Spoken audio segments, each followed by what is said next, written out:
De Êxodo, capítulo de número 25, Deus falando com Moisés lá em cima do Monte Sinai. Deus dando a Moisés as instruções da construção do tabernáculo. E agora, especialmente, ou especificamente, ele está falando sobre a construção da Arca da Aliança. E o que acontece quando a Arca da Aliança fica pronta? Diz assim: também farão uma arca de madeira de acácia de 2,5 côvados.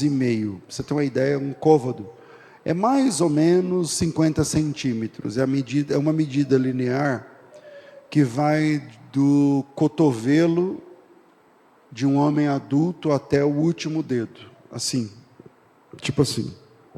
Então, acho que o meu dá um pouco mais de 50 centímetros, mas geralmente um côvado tem entre 45 e 50 centímetros, mais ou menos, só para a gente entender. Também farão uma arca de madeira de acácia de 2,5 côvados.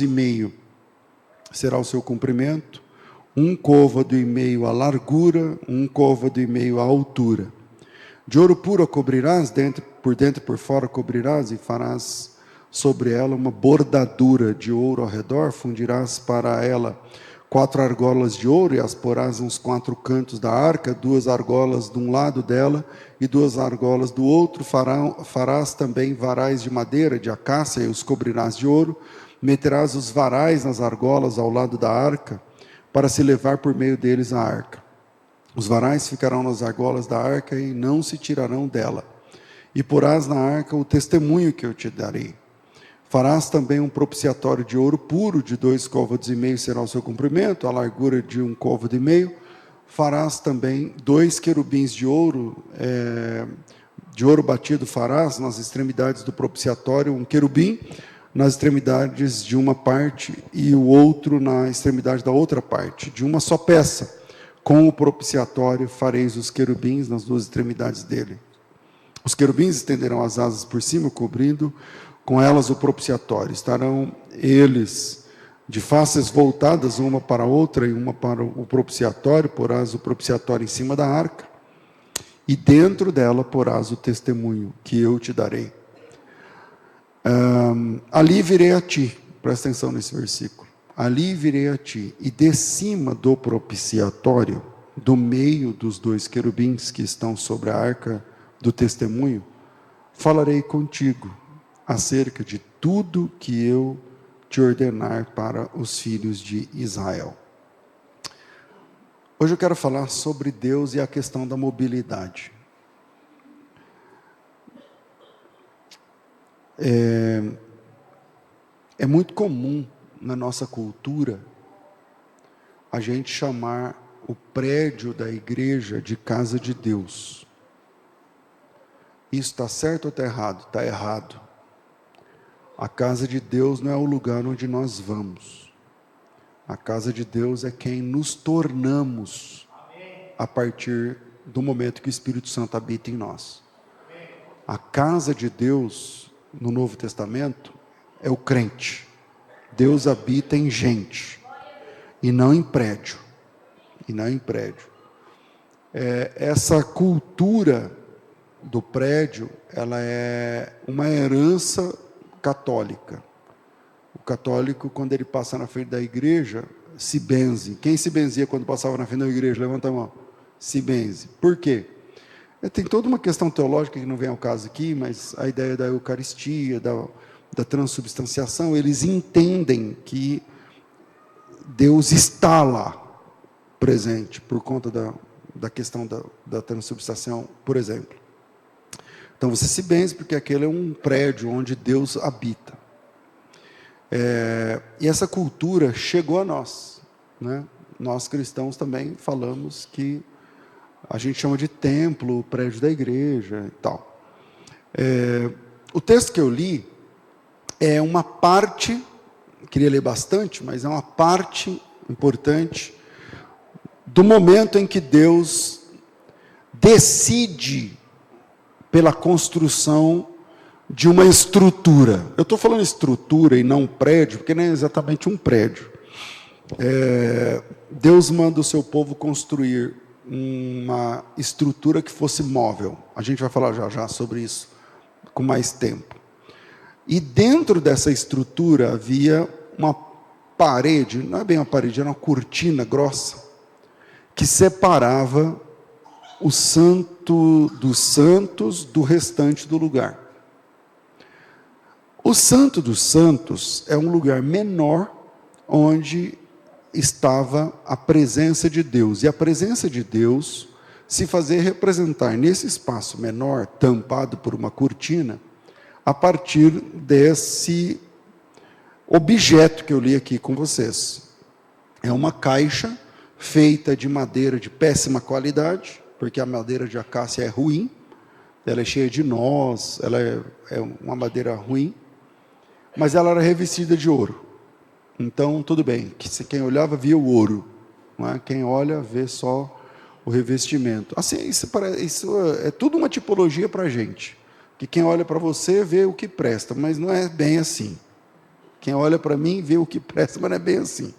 E aí, dentro dessa estrutura, dessa caixa, eu estou chamando de caixa, não quero ser aqui profano nem nada, mas é uma estrutura, é uma caixa.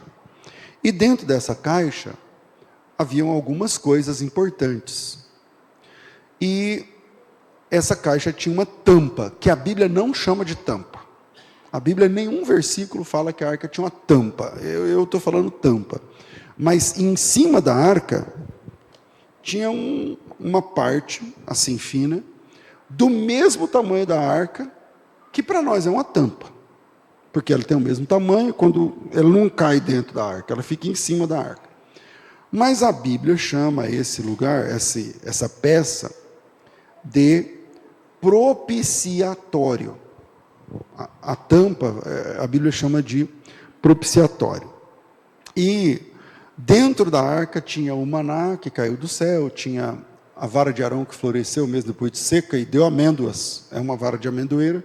E depois de seca, ela brotou e deu até amêndoas. E também tinha lá as tábuas da lei, o maná e a vara de Arão. Pronto. E Deus mandou que fosse assim, desde o início. E lá no verso 22, obrigado, Deus fala assim para Moisés. Moisés está lá no monte, e Deus está falando como que era para construir. Ele dá a medida do tabernáculo e tal.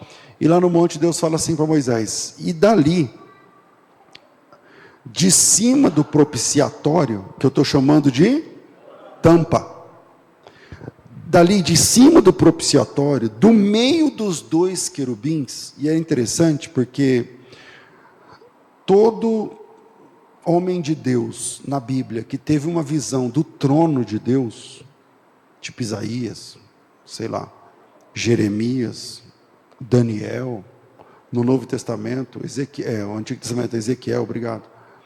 No Novo Testamento, João, sempre Deus está entre quatro seres. Alguns chamam de querubins, outros falam animais, outros falam seres viventes, depende da pessoa que está vendo. Deus está sempre ladeado entre quatro seres. E aqui na arca é uma visão contracta disso. Ele está entre dois seres. E esses dois seres levam o mesmo nome dos seres que o Ezequiel viu, que toda essa galera viu. E aí o versículo 22 fala assim, ali eu virei a ti, de cima do propiciatório, do meio dos dois querubins, que estão sobre a arca do testemunho, e eu falarei contigo acerca de tudo que eu ordenar para os filhos de Israel. Isso tem um significado muito importante, porque é o seguinte, é dali, daquela estrutura que Deus vai falar com o povo. Através de Moisés, Deus fala com o povo. E isso significa que Deus fala com a gente a partir das regras que Ele estabelece. Isso significa que não é você que estabelece como é que você fala com Deus. É Deus que estabelece como é que Ele fala com você. E isso é importante a gente baixar a nossa bola e saber, você quer falar com Deus? Ele estabeleceu as diretrizes. Ou seja, a partir desse momento, Deus vai falar com as pessoas a partir da estrutura, da forma, das exigências, do locus, do local, que Ele estabelece, Ele mesmo estabelece, e não é a gente que estabelece como Deus fala com a gente, e nem como a gente fala com Deus, é Deus que estabelece como a gente fala com Ele, como Ele fala com a gente. Ou seja, Deus é que está no controle de tudo isso. Eu vou deixar 3 pontos para a gente pensar, e o primeiro é o seguinte: o modelo que Deus escolheu para habitar era móvel. O modelo que Deus escolheu para habitar era móvel. O tabernáculo é móvel. O que eu estou chamando de móvel?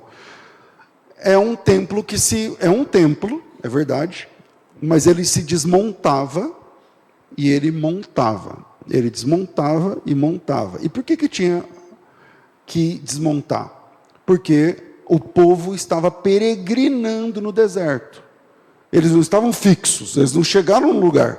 O povo estava peregrino no deserto, e Deus manda construir uma estrutura que peregrinava com as pessoas. Então as pessoas, quando a nuvem movia, Deus deixou um GPS para Moisés. É uma coluna de nuvem de manhã e de tarde, e uma coluna de fogo à noite.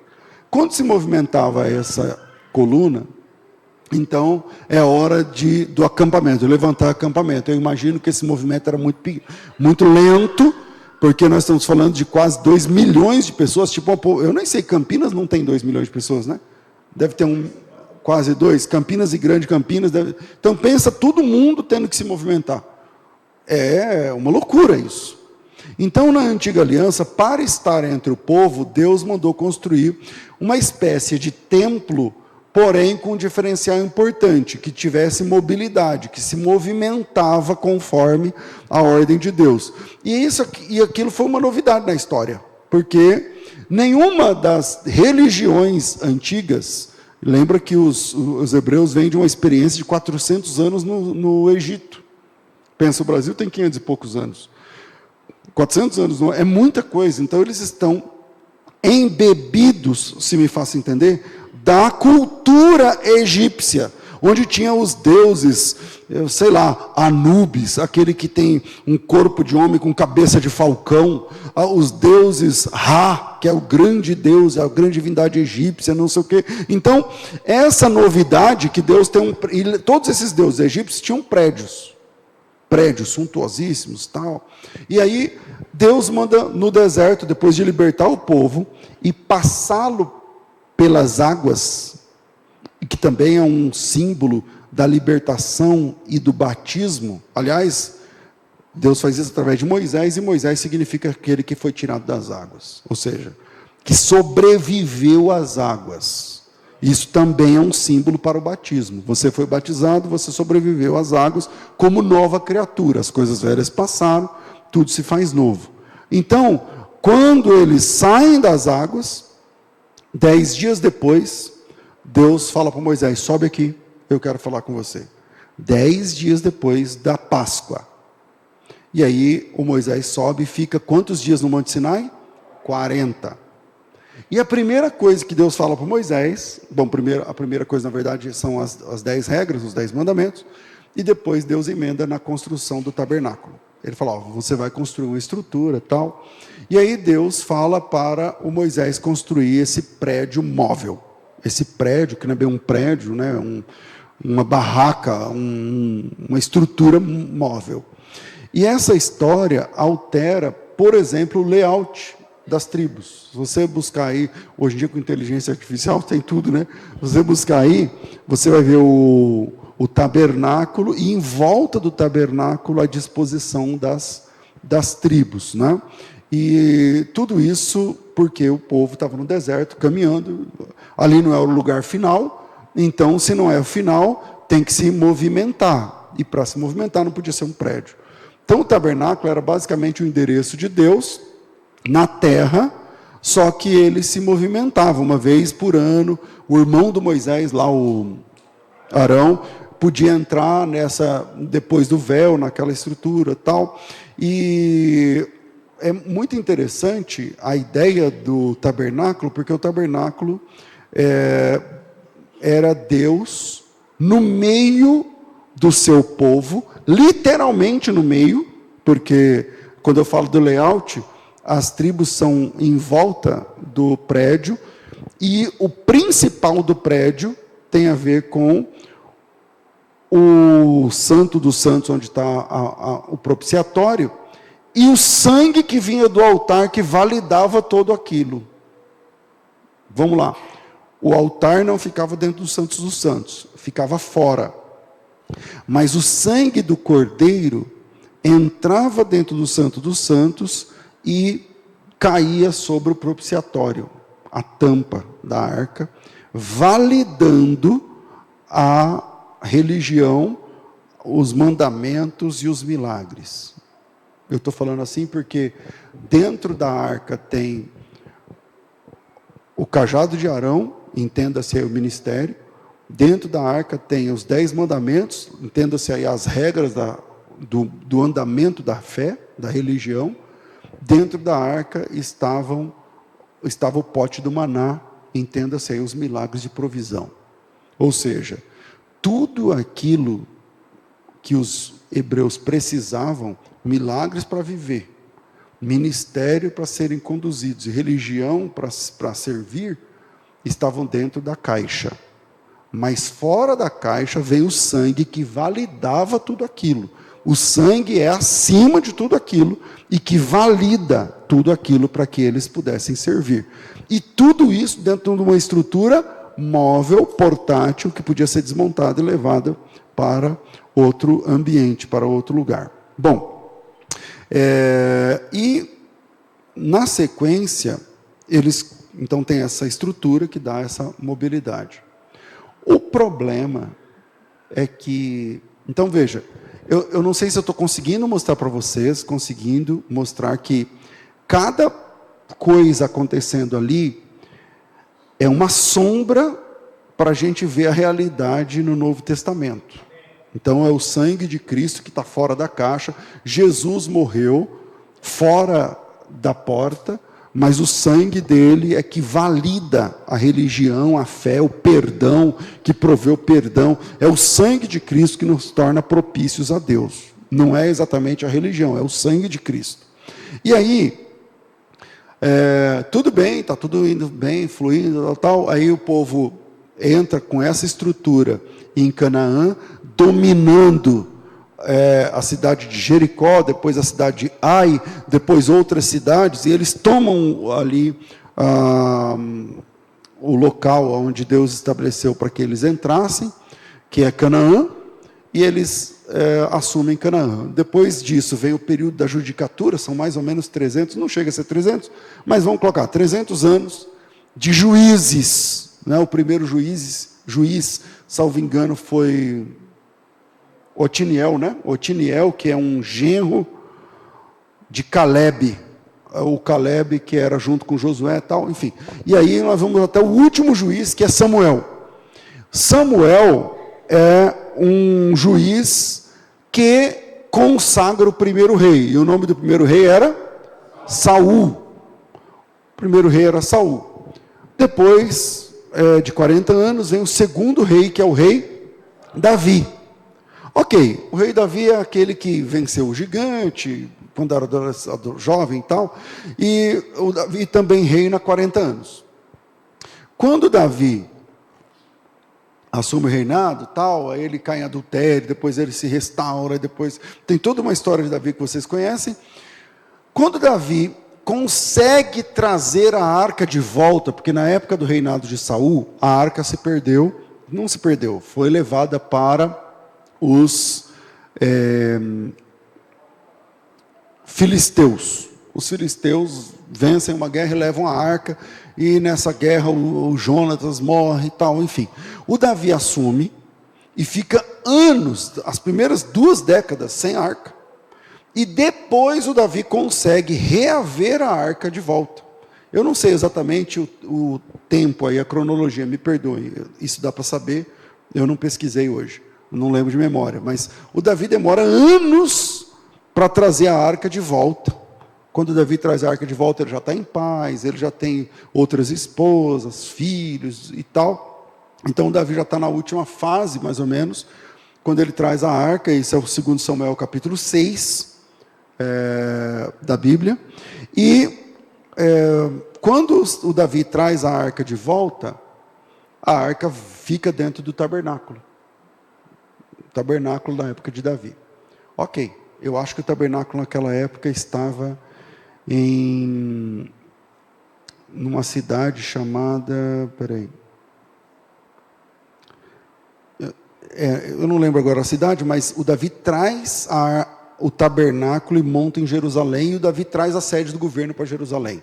O Davi é o primeiro que transforma Jerusalém em capital. É o Davi que transforma Jerusalém em capital. Nunca foi em Jerusalém, é o Davi que transforma Jerusalém em capital. Traz o tabernáculo, Ramá, o tabernáculo estava em Ramá, e ele traz para Jerusalém, monta o tabernáculo então em Jerusalém e tal, tudo bem. O que acontece na sequência? Estão comigo? O que acontece na sequência? O Davi tem um desejo. Ele sei lá, ele olhou acho que os povos em redor, cada um tinha seus deuses e cada deus tinha um prédio. E o Davi ficou com dó de Deus. Eu vou falar assim porque é a minha interpretação do texto do 2 Samuel 7. Abre aí tua Bíblia. 2 Samuel 7 diz assim, sucedeu que habitando o rei Davi na sua casa própria, tendo-lhe o Senhor dado descanso de todos os seus inimigos em redor, disse o rei ao profeta Natã. Lembra o profeta Natã? O mesmo que tinha colocado o dedo no nariz de Davi, falando que ele era adúltero, não sei o quê. O tempo passou, o Davi se restaurou, tal, não sei o quê. E aí, o Davi agora está livre de guerras, está na última fase. E aí o Davi chama o Natã na casa dele e fala assim para o Natã, Natã, eu queria... eu fico vendo aí, os filisteus têm um deus, Dagon. Ele tem um prédio. Outros, tal, tem outro deus, fulano, deusas, né? Cada um tem um prédio. E o nosso Deus, o Deus verdadeiro, fica dentro de uma cabana. Não está certo isso. Isso é a cabeça do Davi. No versículo 2. Disse o rei Davi ao profeta Natã, olha, eu moro numa casa de cedro, mas a arca de Deus se acha numa tenda. E aí disse Natã ao rei, faça conforme tudo que está no teu coração, porque o Senhor é contigo. Veja, tem hora que a gente fala uma coisa sem orar, né? Sem pensar. Você faz uma conta rápida e fala assim, deve ser de Deus, porque o cara quer... O que o Davi quer? Pensa a cabeça do Natã.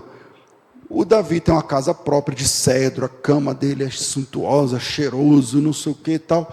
Aí ele fala para o Natã assim, olha onde eu moro. Só que Deus mora numa tenda. Eu não acho certo. E o Natã, sabe quando você fala uma coisa sem orar? Aí o Natã fala assim, vai porque Deus é contigo. Deus está contigo nesse negócio. Só que o Natã está falando daquilo dele. Não foi Deus que mandou. Foi ele mesmo que falou. E o Davi se alegrou. Né? Deus é comigo e tal. E o Natã foi embora. O Davi foi dormir e falou, então vou começar a fazer uma casa para Deus. E aí Deus pegou o profeta Natã na curva. Quando o Natã estava indo embora, de noite, Deus chamou Natã, versículo 4. Porém, naquela mesma noite, veio a palavra de Deus ao Natã, dizendo assim, volta e diga ao meu servo Davi, assim diz o Senhor, você vai fazer uma casa para minha habitação? Em nenhuma casa eu habitei, desde o dia em que fiz subir os filhos de Israel do Egito até o dia de hoje, mas eu tenho andado de tenda em tenda, de tabernáculo em tabernáculo, de barraca em barraca, seria isso. Em todo lugar que eu andei com os filhos de Israel, falei por acaso algum dia, alguma palavra, para alguma das tribos, a quem eu mandei você apacentar o meu povo de Israel, dizendo, por que vocês não constroem para mim uma casa de cedro? Então agora, pois, assim dirás ao meu servo Davi, Assim diz o Senhor dos Exércitos: eu te tirei de trás do gado, eu te tirei de trás das ovelhas, para que você fosse príncipe do meu povo, de Israel.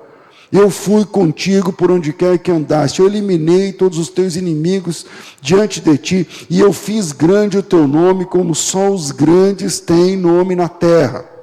E aí ele continua o texto, que versículo é que eu parei? Alguns falam 9, outros 10.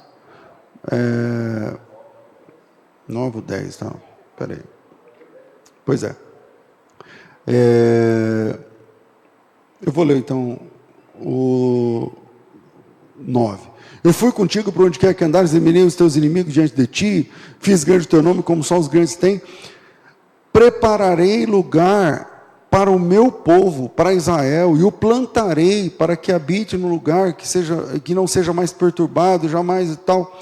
Desde o dia que mandei que houvesse juízes sobre o meu povo de Israel, dar-te-ei, porém, descanso de todos os teus inimigos. Também o Senhor te faz saber que é o Senhor que vai te fazer uma casa.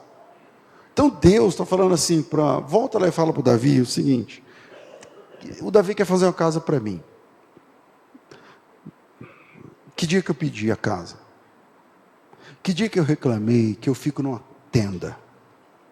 Eu estou andando com vocês, desde quando eu tirei vocês do Egito, de tenda em tenda, meu amigo. Eu não pedi uma casa. E você fala para o Davi que quem vai fazer uma casa para ele, para o meu povo, sou eu. Não é o meu povo que vai fazer uma casa para mim. Eu que vou fazer uma casa para ele. E aí, mas veja que nós estamos diante de um conflito ético. Porque a intenção do Davi é boa ou má? Ninguém discute. Eu estou com o coração de Davi. Ele está dizendo assim: construir um prédio para mim, uma casa boa, e Deus. Como é que fica Deus? Deus fica dentro de uma tenda, que chove, né, molha ali e tal, tudo bem. E aí ele falou: não está certo isso aí, coitado. Eu quero fazer algo para Deus maior. A intenção é boa. Só que isso mexe na estrutura do que Deus definiu. Entende? Está entendendo? Aí Deus chamou o Natan e falou: não, volta lá e fala para ele: cara, eu te tirei de trás do gado. Você era quem mesmo? Você era quem mesmo? Você está numa cama de ouro, mas você era quem mesmo? Aí, só que Deus entendeu a intenção do Davi. O Davi parecia ser um amigo muito querido de Deus, e aí um filho muito querido de Deus. E Deus falou assim: faz o seguinte, você quer construir uma casa para mim? Tá. Você não vai poder, porque a sua mão está manchada de sangue. Vocês conhecem tudo que eu estou falando. Mas o seu filho vai chegar, e aí eu vou permitir que ele construa essa casa para mim. E não significa que eu vou aceitar. Ele vai construir, vamos ver. Vamos ver. Bom, o Salomão constrói o prédio. E o Salomão constrói o prédio de uma forma inigualável. Ele superou tudo. Por exemplo, primeiro livro dos Reis, capítulo 6, verso 7. Dá uma olhada nessa construção. O texto diz assim: essa construção, tem muito mais sobre ela na Bíblia, mas a gente sem tempo, né? É mais complicado. Mas veja só: edificava-se a casa com pedras já preparadas nas pedreiras. Ou seja, o templo foi pré-montado. O templo é uma obra pré-montada. Imagina a engenharia para se fazer um templo pré-montado. Só aí. Por exemplo, as pedras do templo tinham ângulo. Pesquisem depois o que eu estou falando. A pedra é uma pedra única que faz curva, a pedra. Então, para você acertar o ângulo, mas não é só dessa pedra, é de todas, porque pensa na quina, quantas pedras de ângulo vão, que é a tal da pedra angular. As pedras eram cortadas na pedreira e montadas no local do templo. Voltando, capítulo 6, verso 7. Edificava-se a casa com pedras já preparadas nas pedreiras, de maneira que nem martelo, nem machado, e nem instrumento algum de ferro se ouviu, enquanto a casa era construída. Dá para entender isso? Tipo assim, quanto tinha de madeira? X. Nem facão, nem machado, não bateu lá na pedra, no prédio. O templo foi construído em oração. E isso fez com que o templo de Salomão foi uma das maravilhas do mundo de então.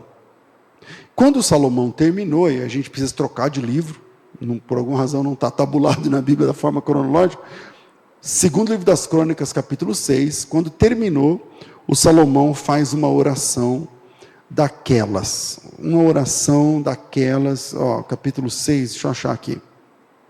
A oração é muito longa, se eu ler aqui vai terminar o culto e não vai dar. Versículo 2, Salomão congregou os anciãos de Israel, todos os cabeças das tribos, dos príncipes, não sei o que e tal. Deixa eu ver aqui, versículo, onde é que ele começa a orar aqui, gente, me ajuda. Eita, no 12? Vamos embora. Versículo, cadê o 12? Estava aqui agora mesmo. 10. Quando saíram os sacerdotes e quando todo... Não. É porque eu estou no capítulo 5, né? Então é por isso. Eu estou no capítulo errado querendo dar certo. Então, o capítulo 6. Disse Salomão: o Senhor declarou que habitaria numa nuvem espessa, edifiquei uma casa para a tua morada, lugar para a tua habitação. Voltou então o rei o rosto e abençoou toda a congregação e disse: bendito seja o Senhor Deus de Israel. E aqui ele vai falar, versículo 5, desde o dia em que te tirei do meu povo, tal. E aí ele vai, é uma oração muito longa, falando de Davi, falando que quando Davi mudou a capital para Jerusalém, e trouxe a arca e tal, e o Salomão está orando diante de Deus e tal. E aí, Deus respondeu a oração de Salomão só no próximo capítulo. Vai aí para o próximo capítulo, que é o capítulo 7. A oração é muito longa. Tendo Salomão acabado de orar, desceu o fogo do céu, consumiu o holocausto, Deus deu um sinal. E olha que interessante, Deus dá um sinal, que ouviu a oração de Salomão, em público, mas Deus só fala com Salomão no particular, que é o versículo 11. Então 7:11. Assim Salomão acabou a casa do Senhor, e a casa do rei, tudo que Salomão tentou fazer na casa do Senhor, na sua casa, prosperamente o efetuou. E de noite apareceu o Senhor a Salomão e lhe disse. Então Deus vai aparecer para Salomão sozinho. Acabou o evento, tal, beleza. Aí Deus chamou Salomão e falou: olha, eu escutei a oração que você fez, e eu vou aceitar o prédio. Eu vou escolher esse lugar para habitar. Eu gostei do que foi feito. Foi muito bem feito o que você fez. Vale lembrar que o tabernáculo, Deus deu a planta. O templo, o Salomão que construiu junto com o Davi, intentou e tal. E aí Deus falou assim para ele: eu aceito. Eu recebi a sua oração. Eu entendi a sua intenção. Então eu vou habitar nesse lugar. Significa que se eu cerrar o céu, de forma que não venha chuva, mas se o meu povo, aquele que se chama pelo meu nome, se humilhar e orar, se converter do seu mau caminho, eu ouvirei essas pessoas, eu perdoarei os pecados delas, e eu sararei a terra delas. Estarão abertos os meus olhos, e atentos os meus ouvidos à oração que se fizer nesse lugar, nesse prédio, porque eu escolhi esse prédio, então, e santifiquei essa casa para que nela esteja o meu nome, estarão nela fixos os meus olhos, o meu coração todos os dias. Quem lembra por que o Daniel foi preso e foi parar na cova dos leões? Porque ele estava orando, virado pela janela, apontando para Jerusalém. Por que ele estava fazendo isso? Porque quando Salomão construiu um prédio para Deus, Deus ganhou um CEP. Deus ganhou um CEP. Deus agora tem uma casa fixa. Deus agora tem um lugar. Deus agora tem um locus. Então o templo fez com que Deus ganhasse um CEP. Deus agora tem uma rua e um número. Quer falar com Deus? É rua tal, número tal. Por isso que Deus, quando respondeu a Salomão, ele falou assim: eu vou ficar atento às orações que foram feitas nesse lugar. E se alguém tiver em viagem, a gente não leu, mas está aqui, não está na minha cabeça, está no texto. Se alguém estiver viajando, mas se virar para esse lugar. Se virar para esse lugar. Eu não sei se você sabe, mas o muçulmano, por exemplo, ele só pode rezar virado para Meca. Então o muçulmano tem bússola, porque se ele quiser rezar aqui agora, ele tem que se virar para Meca, ele tem que acertar para onde está Meca, porque ele não pode rezar virado, porque onde já se viu? A cabeça dele é que o Deus que ele serve tem um CEP, tem uma rua e um número, tem um lugar, tem um locus, tem uma localização, tem uma localidade. Então, quando Deus recebe o templo, automaticamente ele ganha uma coisa e perde outra. O que é que ele ganha? Ele ganha um endereço. Ele ganha um CEP. O que é que ele perde? Ele perde a mobilidade. Quando eu falo perde a mobilidade, claro, Deus é onipresente. Eu estou falando da manifestação do divino agora se faz a partir de um endereço fixo.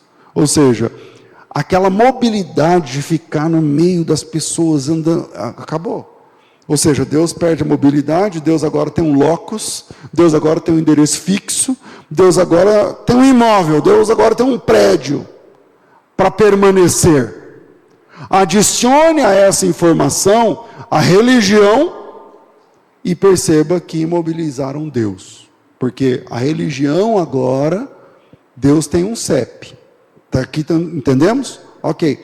Agora vem a religião e fala assim: então esse CEP onde Deus está, tá, é a gente que manda. É com a gente. Você quer falar com Deus? Quero. Então, não é assim, querido. Você quer falar com Deus? Eu tenho a chave. A chave que guarda Deus. E como eu tenho a chave, então você tem que falar comigo primeiro. Você tem que obedecer o que eu decido primeiro, para que eu veja se você merece Deus, para que eu entenda se você, para que eu decida se você é digno de chegar no espaço onde Deus está, porque Deus está num prédio e quem tem a chave sou eu. E quando você começa a perceber, com essa visão que a gente está construindo, fica muito fácil entender porque a pedra no sapato de Jesus e dos discípulos eram os religiosos. Por quê? Porque encaixotaram Deus, tomaram posse do locus de Deus, e eles têm a chave e eles estão dizendo assim: ó, você quer falar com Deus? Tá, para começar é 10%. Tá, mas você quer falar com Deus? Para começar tem as regras, não, do que você pode comer, beber, tocar, visitar, falar, não falar, tal, eu decido as regras. Eu comecei esse sermão dizendo assim, ó, o mais importante, quando Deus fala, e dizendo assim, eu falarei do propiciatório e tal, eu disse, o que nós aprendemos aqui é que Deus fala com o homem a partir das regras que Ele estabelece, e não das regras que nós estabelecemos. Quando Deus ganha um CEP, alguém tem a chave desse CEP. Alguém é dono desse prédio. Alguém tem a chave que guarda Deus. E se eu tenho a chave que guarda Deus, eu sou uma pessoa muito poderosa. Porque eu tranco Deus e abro quando eu quero. Você quer falar com Deus? Eu que abro a porta. Você quer a manifestação do divino? Eu sou a porta. Eu sou o elo entre você, pobre pecador desgraçado, e a manifestação de Deus. Ou seja, a obra de Deus passa por mim agora. Ou seja, o reino de Deus na terra depende dessa chave que eu tenho agora. Porque essa chave tranca Deus. E essa chave libera Deus. E essa chave condiciona você a fazer o que eu quero. Porque é na minha cartilha que eu abro ou não abro a porta para você ter um encontro com Deus. É isso que os religiosos fizeram no tempo de Jesus, e é isso que os religiosos fazem até o dia de hoje. E eles dizem assim: é um monopólio. Você quer Deus? Eu tenho a chave. É a minha oração. É a minha cobertura. É o meu esquema. São as regras que eu decidi. Quando Jesus tinha embates com os fariseus, por exemplo, em Mateus capítulo 15, os fariseus chegam em Jesus e falam assim para Jesus, eu não sei o versículo, desculpa o pessoal da projeção, porque eu não está no sermão esse texto, eu estou lembrando aqui. 15 de Mateus. Então vieram de Jerusalém a Jesus alguns fariseus e escribas perguntaram: por que transgridem os teus discípulos a tradição dos anciãos e não lavam as mãos para comer? Eles vêm, olha,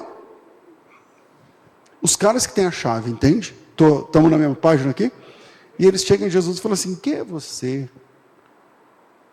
Que os teus discípulos não obedecem às nossas regras. Mas que regras? Que regra que eles não obedecem? E os caras não lavam as mãos para comer. Aí Jesus fala assim: tá, e onde está escrito isso? Que tem que lavar a mão para comer? Onde está escrito que Deus diz que quem não lava a mão para comer não herdará o reino dos céus, por exemplo? Não é que está escrito, Moisés não disse isso, Deus não falou para Moisés, mas isso é tradição dos anciãos. E se é tradição dos anciãos, tem que fazer, porque é a gente que tem a chave. E é a gente que decide, cara, é a gente que decide. E aí Jesus olha para eles e fala assim: olha, vocês estão invalidando mandamentos de Deus por causa da tradição de vocês. Isso não está certo. E o grande embate que Jesus tem, depois dos seus discípulos, é com a tal da religiosidade, que se derrama para além do que está escrito. E como se derrama para além do que está escrito? Porque o cara que tem a chave decidiu. Acabou. Assim como é na igreja do Brasil. Alguém decide que cor de roupa não pode usar. Se você usar aquela roupa, está fora. Mas fala assim: tá, eu quero usar. E aí? Não, então eu tenho a chave. Trancaram Deus na cabeça deles e se acham os donos da chave da porta que dá acesso a Deus. E aí, a religião, a partir desse ponto, se torna nojenta, né? Abjeta, precária, maldosa, maligna, porque não é esse o plano de Deus original.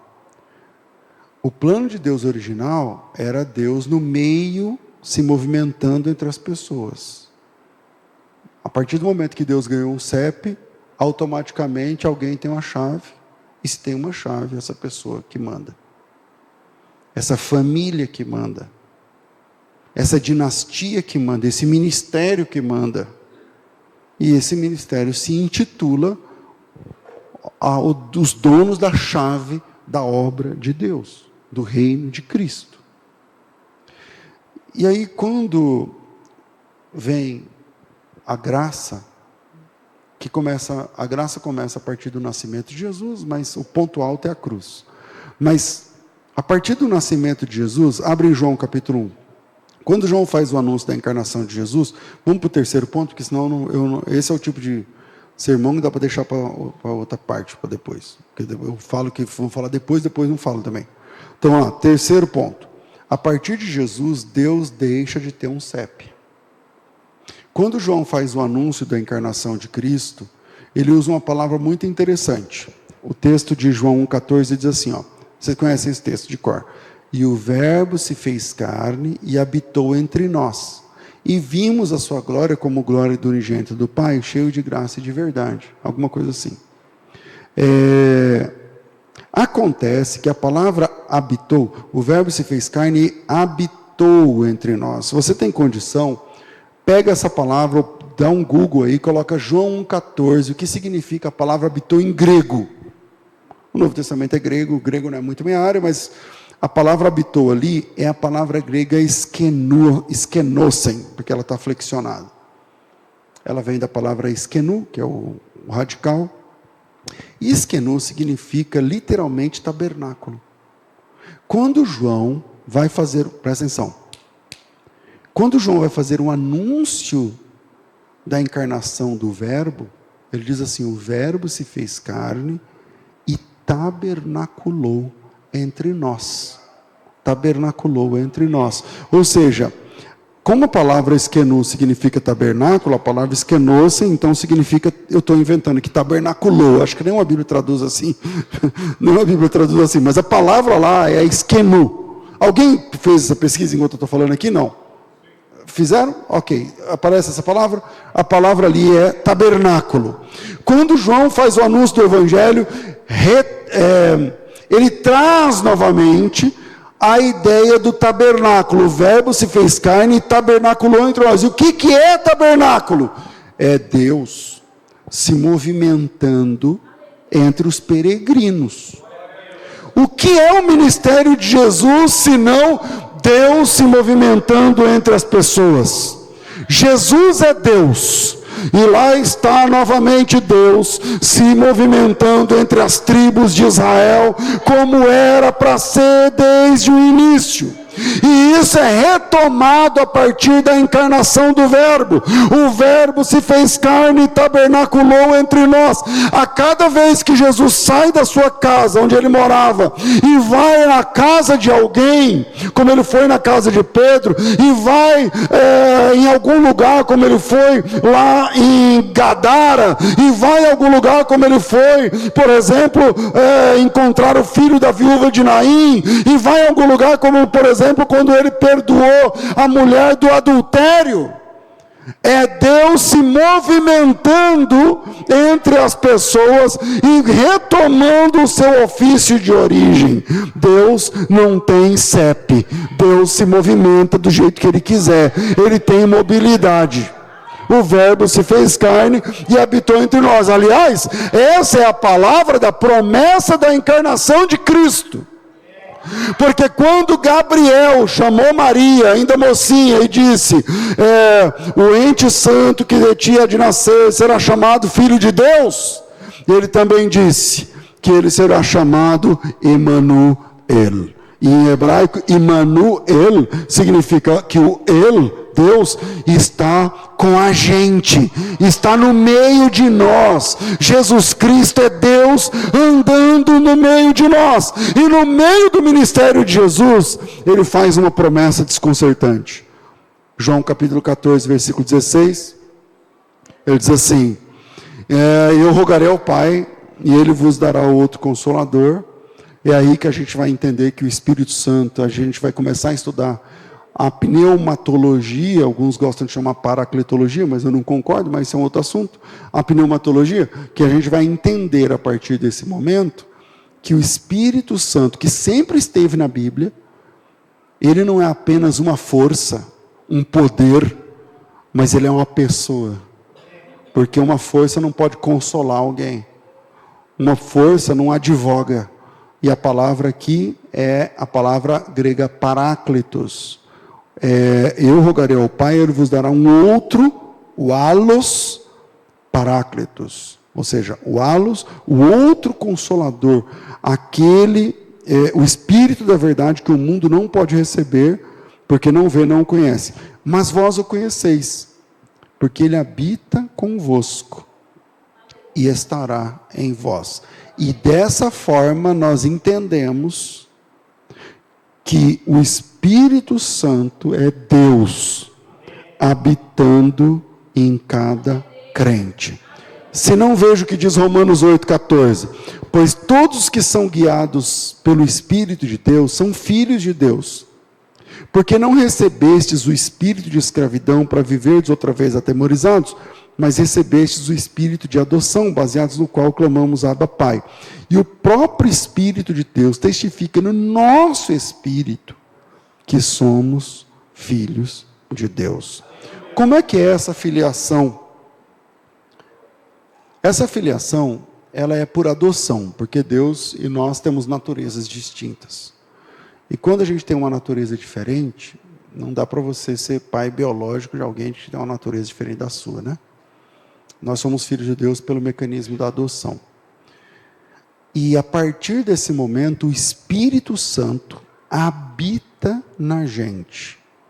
E o que acontece quando o Espírito Santo, que é Deus, habita na gente? Assim como o Verbo se fez carne e tabernaculou entre nós, cada crente cheio do Espírito Santo se torna novos endereços para que alguém encontre Deus. Não estou dizendo que você é Deus, mas estou dizendo que Deus está em você. Ele habita em você. O Espírito Santo habita no crente. Eu tenho certeza, não precisa nem, eu sei que estou meio, às vezes, entrando nesses assuntos que são complexos, como eu disse no início, mas esqueça as teologias. Com certeza você só é crente porque você viu Deus na vida de alguém. Tem alguém que você olhou e falou, Deus está nessa pessoa. Essa pessoa é cheia de Deus. E eu quero viver isso também. A gente encontra Deus a partir das pessoas.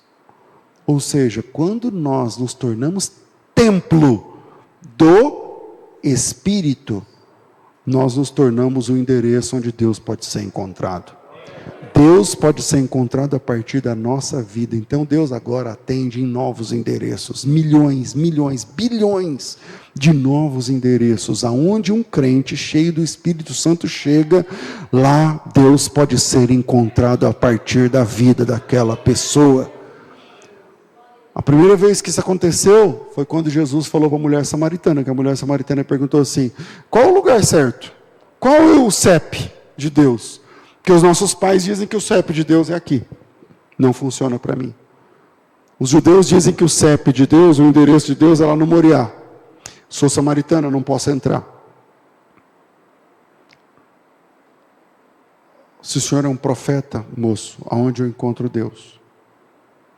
E Jesus disse para a mulher, vai chegar uma hora que nem nesse monte, nem naquele, adorarão o Pai.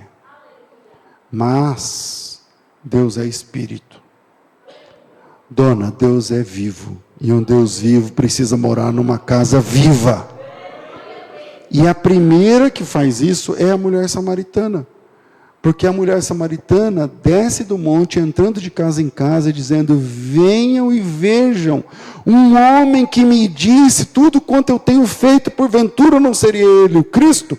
E as pessoas encontraram Deus a partir daquela mulher. Ou seja, a partir de Jesus e a graça, Deus agora ganha mobilidade novamente. E Deus se movimenta através de você. Deus se movimenta a partir da tua vida. Pastor, mas comigo não funciona. Então vai buscar a presença de Deus, vai orar, vai jejuar, vai santificar, porque Deus poderá ser encontrado a partir da tua vida, para alguém da tua casa, da tua família, do teu emprego. Alguém está precisando de Deus, e você pode levar Deus até essa pessoa. A partir da graça, Deus ganha mobilidade novamente. É Deus se movimentando a partir da sua vida. Já teve essa experiência de, numa conversa, você parar e falar assim, Deus está aqui. E Deus está aqui através desse irmão aí que está falando. E Deus está aqui porque essa pessoa está cheia do Espírito Santo e eu estou percebendo Deus. Esse é o grande diferencial entre o que os religiosos, que se sentem donos da chave que prende Deus num CEP, num endereço, para a verdade explícita no Evangelho. Deus não tem mais CEP. A partir da graça, Deus não tem mais um endereço privilegiado. Ele se movimenta através dos seus filhos. Ele se movimenta através do seu povo. E o povo dele vai levando a palavra de Deus a outro, até chegar nos confins da terra. Que Deus abençoe vocês em nome de Jesus.